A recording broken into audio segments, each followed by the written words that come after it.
Robert Wright, Logging Heads TV, and this is The Wright Show. You are Avner Gvaryahu, which is kind of like Netanyahu, except Gvari instead of Nathan. And there are probably some other differences between you and Netanyahu, but how close did I come to pronouncing that accurately? Why don't you do it? That was pretty close. It's Gvaryahu, which is pretty much the Hebrew name for God's man. So. Oh, well, congratulations on that. Yeah, we're working hard to keep that in the family. What does Netanyahu literally mean in Hebrew? Well, it basically means son of Nathan, or yeah, maybe it's mentioned actually in the Bible, but literally it means gift of God or given of God. Well, I guess we could have a long discussion about that. The accuracy of that appellation. But anyway, you are Israeli, like him, and you're part of an Israeli group called Breaking the Silence. And Breaking the Silence has just published a book called Our Harsh Logic, which I'm holding up to the camera, Israeli Soldiers' Testimonies from the Occupied Territories 2000 to 2010. And I've got to say, it's an engrossing and depressing book. It's engrossing in the sense that you can open it up almost anywhere and start reading it, and you get engrossed because it is these interviews with these soldiers, and they are fascinating in an often grim way. Before we talk about the book, why don't you tell us what Breaking the Silence is? So, the Breaking the Silence is an organization of Israeli soldiers, or former Israeli soldiers, that served in the West Bank and Gaza from the beginning of the Second Intifada till today. The organization started with a group of soldiers from the 50th Nahal Battalion who served in Hebron during the peak of the Second Intifada. And with their experiences there, they realized after serving for a week, 10 days, and then going home to visit their families like every soldier does, what an unbelievable gap there is between what they're actually doing in the West Bank, in Hebron, in their army service, and what their families actually know about. And that's when they decided to try to challenge that, and only when they finished their army service did they decide to put together an exhibition of pictures and photos and testimonies of themselves with an attempt to maybe start some sort of discussion on this subject that's really not talked about inside the Israeli society, and really the backyard of the Israeli society, which is the Israeli occupation over the Palestinians. And with this exhibition, they thought that maybe there'll be a little bit of interest, a few hundred people will come. And the amazing thing is, and it's still amazing still today, that thousands of people came to this exhibition, and they were actually invited to show this exhibition in the parliament, in the Knesset. Mm-hmm. But today with our, if we mentioned Netanyahu, today with our government, I don't imagine that we would be invited again. But the most important thing that happened, besides the fact that the whole country was talking about this group that started Breaking the Silence and put out this exhibition about Hebron, was that people from different units in different places and different times came and could say the same story. And they realized that this is definitely not a specific story about a specific unit, but pretty much a story of a generation. Okay. And that includes you, right? You are a former soldier, former member of the IDF? Exactly. I actually joined Breaking the Silence only when I was finished with the Army in November 2007. I served for 3 years as a paratrooper in the Special Operations Force, and I eventually became a sergeant in that unit, in that force. I became a sergeant of a sniper's team. Most of what I did was very specific, targeted operations. If it was arrests, entering houses, searches of weapons, and so on and so forth. And I served most of my time in Nablus and in Jenin, but because I was a Special Operations Force, I jumped around and did a little bit of time in many different places in the West Bank. Okay, can you tell us, before we get into the contents of the book itself, from your own experiences, what kinds of things happened that would be news to Americans or to many Israelis? In other words, what kind of thing is happening that you witnessed that people don't understand is one kind of consequence of the occupation? Well, I'll tell you what. and I'm sure if you really, like you said, you read through the book, and it's not an easy book to read, but pretty much every person who gave a testimony to Breaking the Silence has some of those horrific stories. And I can talk about the horrific stories, and they're part of my service in the West Bank, but to tell you the truth, that wasn't what mobilized me to give a testimony. Mm-hmm. And that's not what makes most of Israeli society squeamish. I mean, it does, but for a very, very short time. Right? We always know how to explain the rotten apples. We always know how to explain the extreme cases. And usually what we try to do is to specifically fix that scapegoat, right? Or specifically to change that specific incident with legal issues or with laws. And for me, one of the incidents that is still with me, and I entered dozens of houses during my service.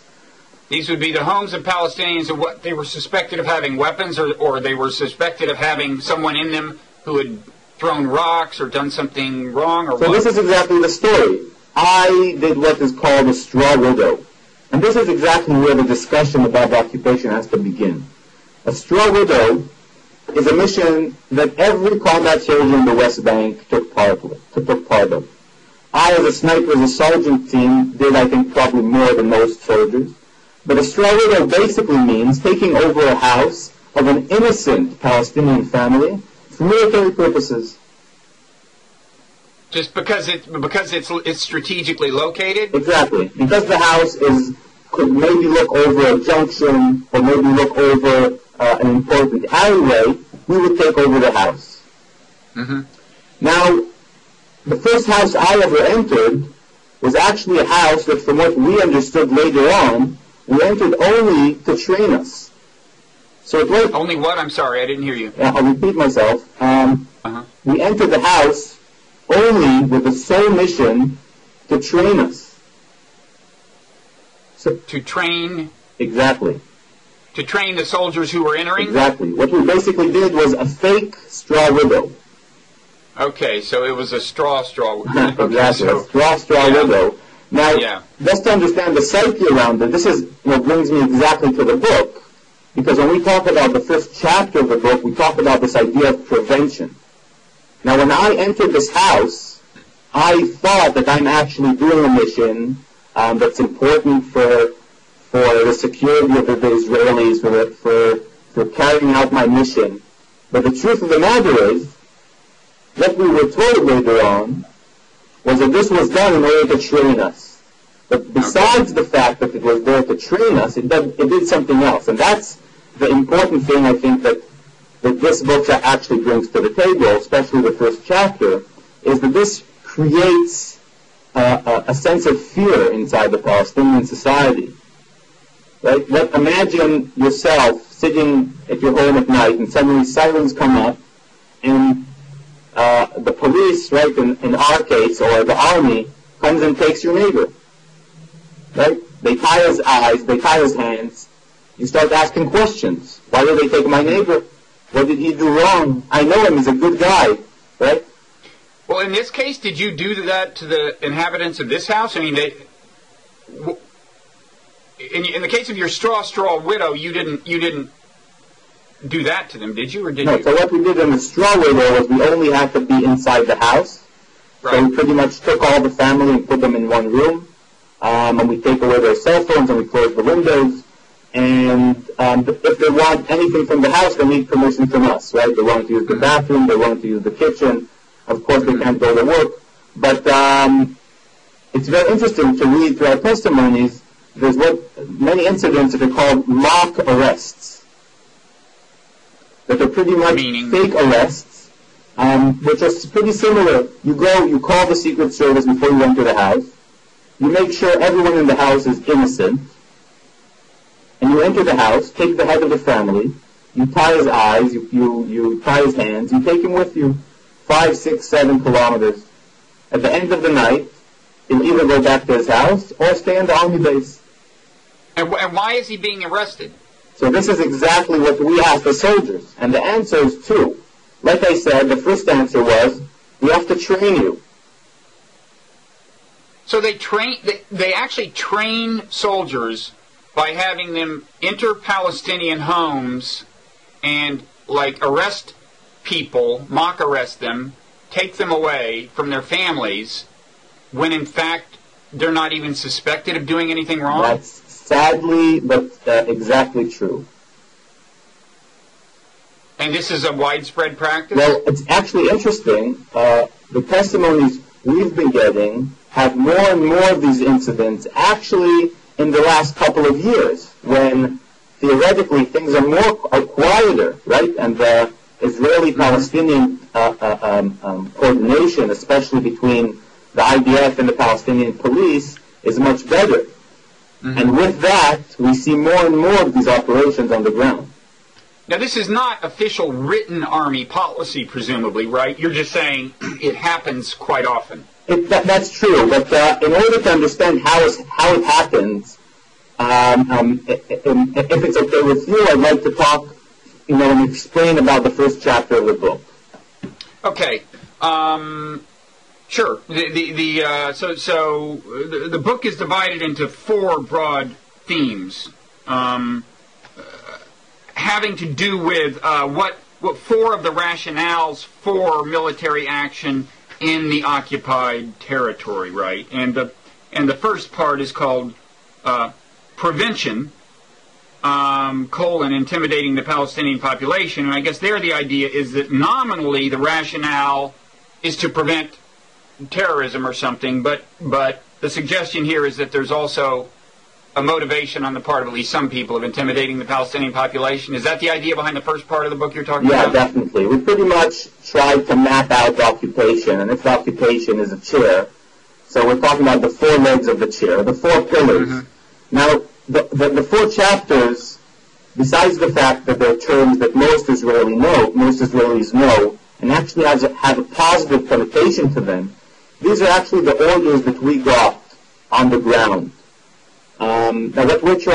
So quickly, the 4 are prevention, that is prevention of terrorism, separation, meaning what? Separating who from what? Yeah, so I think most of what people think is separating Israelis and Palestinians, right? I mean, most people are talking about a 2-state solution. That's their idea.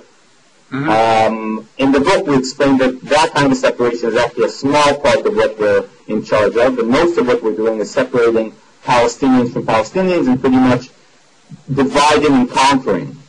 The 3rd chapter is fabric of life, right? Allowing the fabric of life of Palestinians. That's the official rationale is facilitating a healthy fabric of life among Palestinians. Exactly. And that has to do with how life is actually administered. And then the last one is law enforcement. So that's the last of the 4. Okay, so you wanted to talk about the first one. Nominally, we're talking about prevention of terrorism, and you want to talk about some of the things that actually happen under that rubric. Exactly. I'll just start on saying that the word prevention in Hebrew, to most Israelis, makes a lot of sense. In Hebrew, the word prevention means, in Hebrew, it's sikul. And when we talk about the idea of prevention, most Israelis will talk about targeted prevention, mm-hmm. or targeted killing, which pretty much means assassinations. Mm-hmm. What happens when you have a ticking bomb scenario, and a Palestinian wants to explode himself up for whatever reasons in a major Israeli city? He's a ticking bomb scenario. He has to be stopped. In order to stop him, Israel will assassinate him. Now, most Israelis, and I think most people will agree that this is something that has to be stopped. But when we talk about the idea of prevention, this is only the tip of the idea of prevention. And pretty early on, after starting with this idea of assassinations, which became much more widely used during the Second Intifada, we started not killing or not assassinating in ticking bomb scenarios, but we started assassinating people we couldn't put our hands on.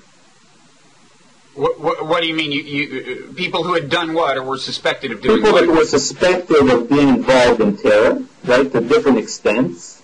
And you're saying you couldn't put your hands on them, but you had to be able to find them to assassinate them. Right. So you couldn't arrest them for different reasons. They would run. They would hide. So you would assassinate them with a chopper, with a sniper. But it didn't end there. We continued on, and this happened around Gaza. In different cases, we started assassinating people for political reasons. Right? There was a political power that rose, and it questions Israel's control, and we took it to the next level. But the interesting case is... Okay, but can we focus on... you're saying you assassinated people for purely political reasons, meaning they were just political leaders that were a source of concern to Israel and had not committed terrorism or were not involved in it? Is that what you're saying? No, I'm saying that, for example, leaders of terrorist organizations, right, that were assassinated by Israel, the next time the new leader came up, then pretty early on he was assassinated.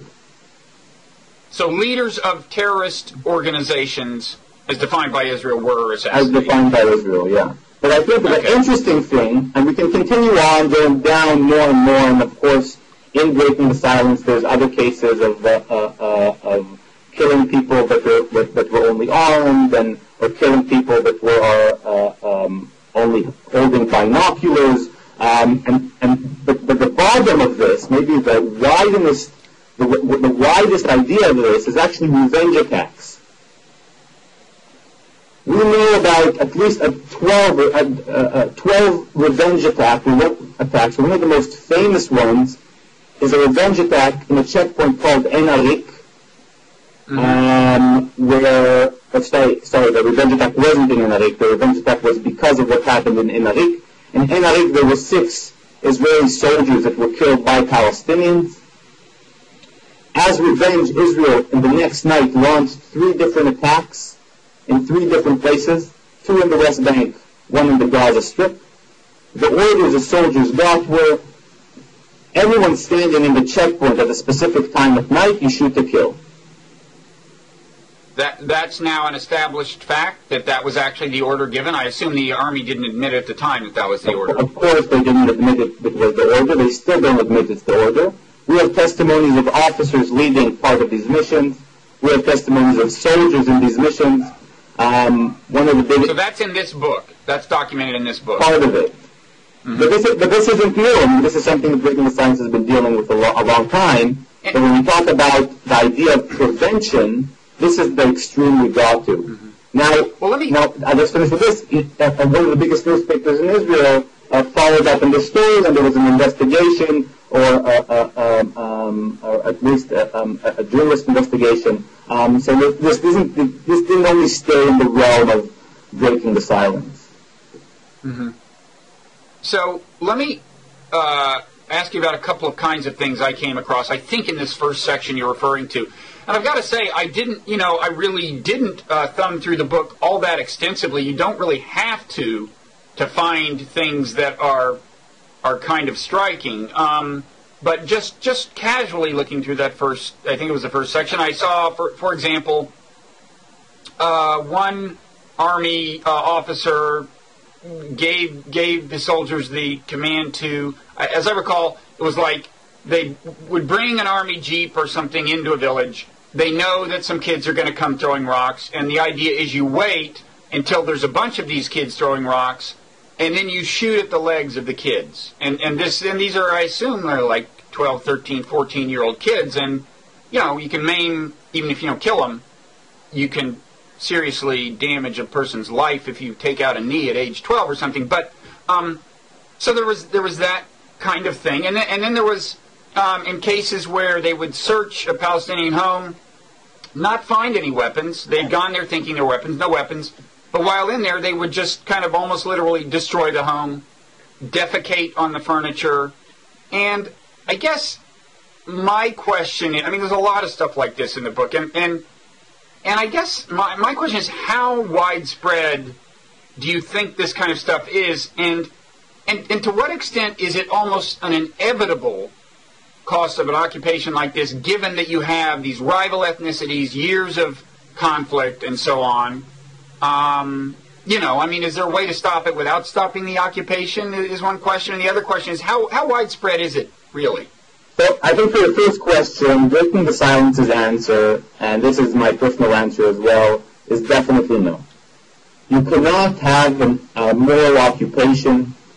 You'll have more extreme stories or less extreme stories, but it doesn't matter how you turn it or when you put your magnifying glass on it, you'll always have these stories. Now, in order to understand how these stories occur, we have to understand the orders that we got as soldiers. The orders were to install the sense of fear, right? Or to install the sense that someone is chasing you constantly. Now, how do you do this? One of the best examples is a patrol in Hebron. As we're speaking now, there's 2 patrols in Hebron, 30 and 39. These are the members of the patrol. Since September 2000 till now, when we're sitting here today, these patrols are walking around having their presence felt. How do you have your presence felt? It's not only walking around the city. It's entering houses. It's throwing shot grenades. It's it depends when, but shooting lampposts. It's being there in every aspect of their life. So when we talk about the fact that we're looking for these kids, right, who are throwing stones in order to pull them out, what is the psyche around it? The psyche is the best defense is offense.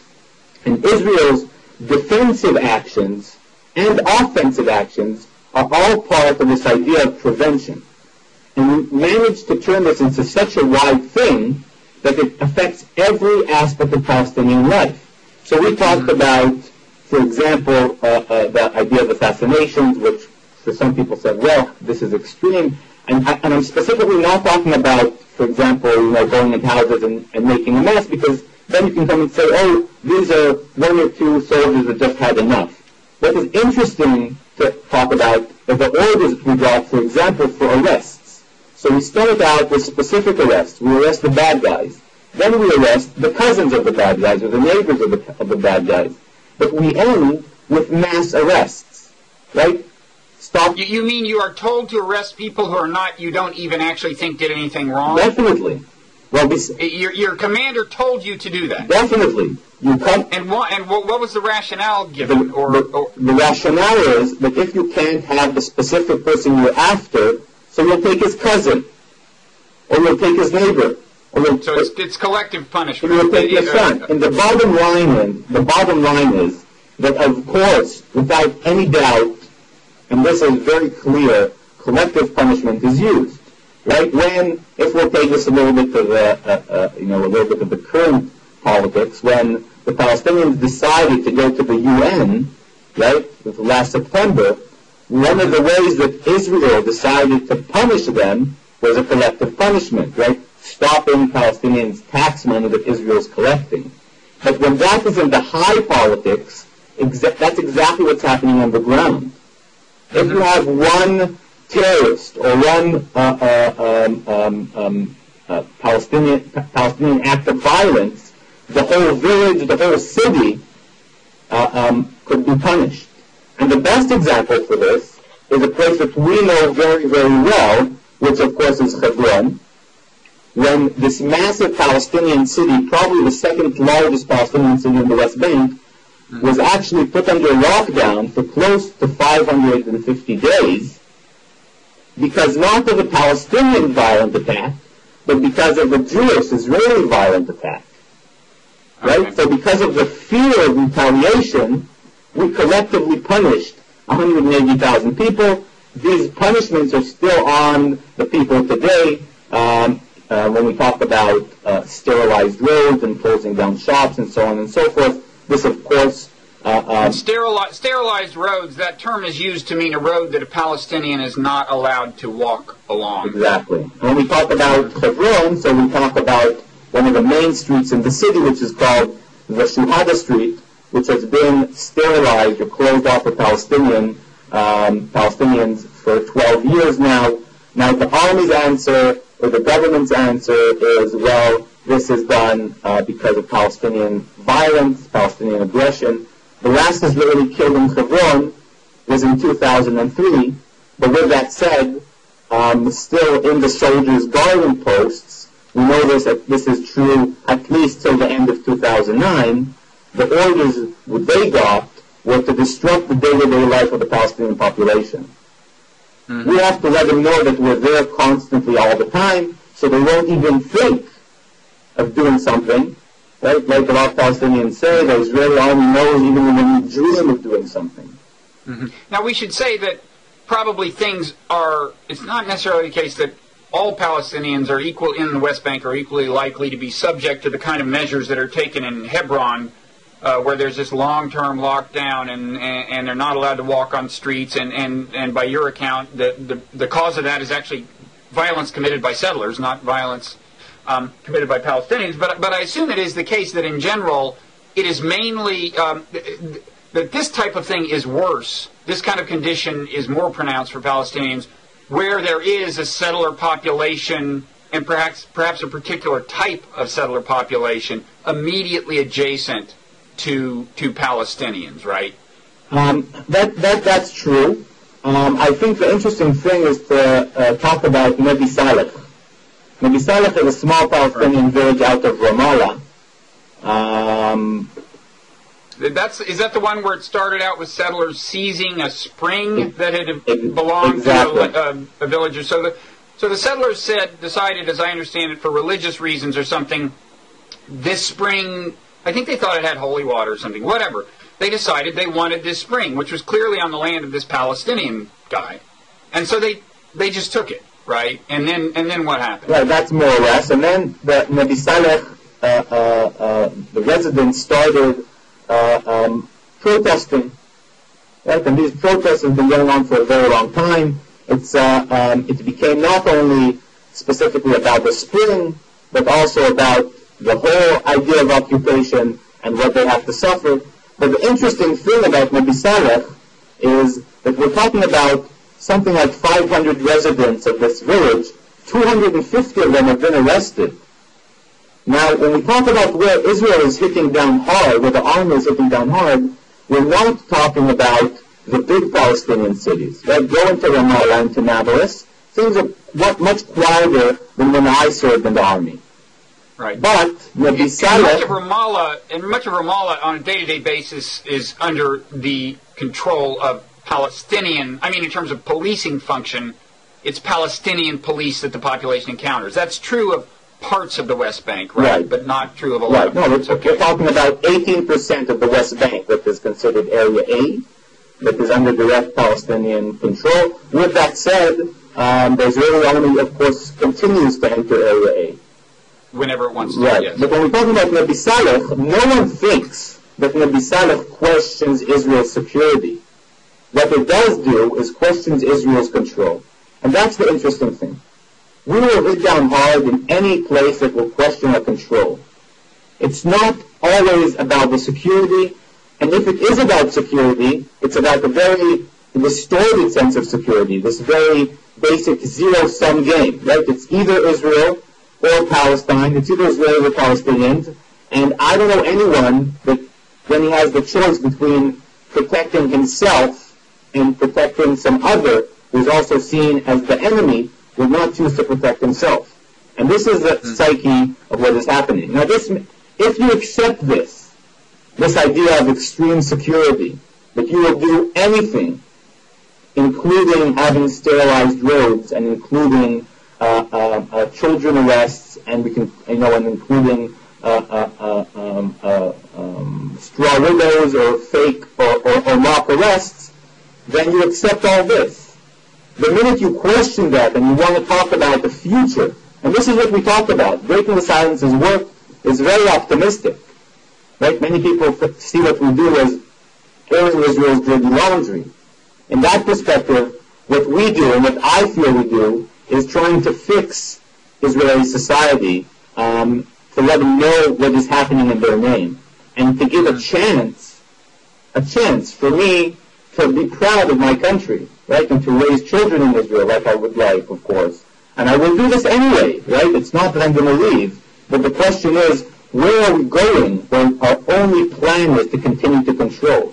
And this is the bottom line of the book, pretty much, talking about the fact that Israel, as of today, has no exit strategy.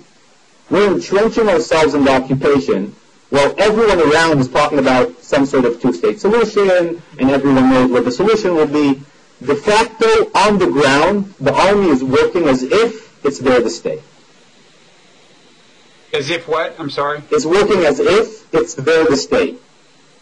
Right, and as if, not only as if, I mean, from a distance, I mean, the thing looks like, is interpreted by some people as a plan to ultimately take over the whole thing. I mean, the settlements expand, and when settlements are interconnected, it creates barriers to Palestinians, and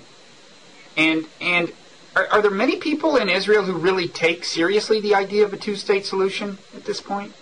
Well, it's a good question. I do think that still most of the people will continue to talk about a two-state solution. Netanyahu talked about a two-state solution. But the reality is, and as an organization that deals mostly with Israeli society, and that's most of where we spend our time and effort, most of Israelis don't know what is happening on the ground. Right? Most people don't know that we're actually pushing Palestinians out of Area C, right? And pretty much making it...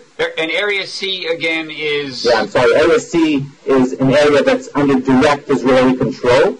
Both... And so you, when you say you're pushing them out, so that would be some of these places we've talked about, Nabe Salah and other places. What do you mean you push them out? Where can they go? So one of the best examples is the South Hebron Hills, where you have now, as we're speaking, about 10 villages with demolition orders on them. The orders of demolition are cause of different reasons. Some are there because we declared 10 villages as being in a armed, as in a closed military zone, a training military zone. Of course, we declared this. So wait, you mean that they sometimes just say, we want to train in this village, so all the Palestinians have to leave? Is that what you're saying? Yeah, in the 1970s, right after the Six-Day War, Israel decided that a big chunk of land in the South Hebron Hills will become training zone for the army. People had to move, but is that still happening now? Definitely. These people, some of them were actually moved forcefully, but for many years, the army didn't really seek this land. Now, for many different reasons, which we won't get into now, the army woke up and they now decided to destroy these villages. So, like, within the last year, say, you're saying people have been, the army has come up to villages and say, you all have to move somewhere else permanently because of X, Y, or Z? Exactly. Sometimes it's, like I said now, the training zone. In other cases, it's finding archaeological sites. The truth of the matter is, there's always an excuse. Now, how many villages has this happened to in, say, the last year? So, well, I can't tell you all about Area C. I can definitely tell you about the South Hebron Hills. We're talking about 10 different villages that got these orders. Within what time period? This was all in 3-4 months. But to be fair, this isn't a new story. This has been something that Israeli NGOs have been trying to fight, and that we as an organization that's working on the ground trying to create awareness for this. But this is an ongoing thing.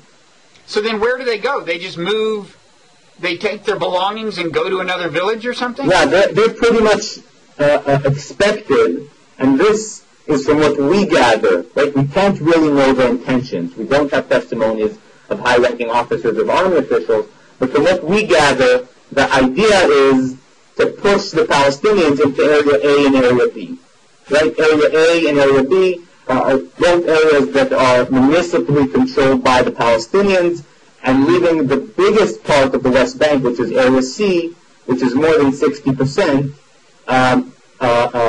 pretty much to clear Palestinians. Now, some people will say that this is a bigger plan to eventually annex Area C and take over land. It may be a possibility. For sure, what it does on the ground is two things. First of all, it divides and conquers, right? It divides the Palestinians from each other, right? And secondly, it creates a situation where it will be close to impossible to ever have any sort of real solution, right? Because you're leaving the Palestinians with less than 40% of the land. Right. Okay. Well, this is all pretty depressing. I mean, it's inspiring that you are doing this work, and one question I have for you is, what is the cost to people like you within Israeli society? I was in Israel a year and a half ago, and I was talking to a noted Israeli journalist you've definitely heard of, and he's pretty depressed about everything. And I said, well, but you got these, you got solidarity movement, you've got breaking the silence. He said, yeah, but those guys are considered traitors by the average Israeli. Is that an overstatement? No, I grew up religious, Zionist religious. I have a lot of friends who live in the West Bank and definitely don't agree with me. I have family members that live over the Green Line and definitely don't agree with me. And the truth of the matter is that eventually we have to all live with each other. I mean, that's the bottom line. And it's true that to some extent we're seen as traitors, and it's not only something that is written back on a talkback and a Facebook post, but also said by parliament members. So in that perspective, it's not easy to break your silence in Israel 2012. With that said, I served as an Israeli soldier. I earned my right to speak. And not only that I earned it and I feel I have the right to speak, it's still inside the Israeli society, allows me to talk and get to places that usually this message wouldn't have been accepted. Mm-hmm. So I don't think we're in a space or in a place where I can't say what I want to say. It's still open. We're not there yet. Hopefully we won't get there. There are personal prices everyone has to pay. But, we feel this is what we have to do. We have the obligation. What's an example of an actual personal price? You just mean, a kind of disapproving stare from someone or maybe trouble getting a certain kind of job or what? I don't think we're there to not get a certain kind of job. I don't know if I would want to go and work for the Ministry of Foreign Affairs if they'll accept me.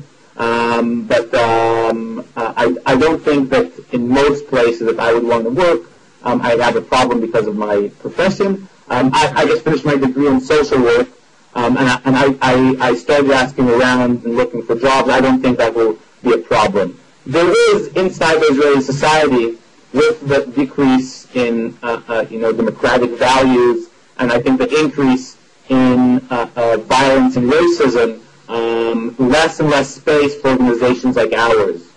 But with that said, and this is where again I'll be the optimistic one, we managed to get to a lot of people, and we do believe that we're not the majority inside the Israeli society, that's for sure, but we do believe that there's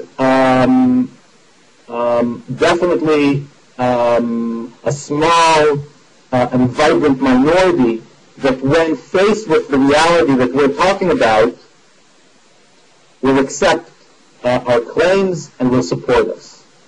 And that, why am I saying this optimistic even though they're a minority?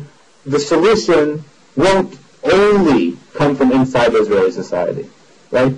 The solution will come from a wider spectrum of things, hopefully with a lot of the Israeli society mobilizing to it, but of course the Palestinians are very, very important to end it, right?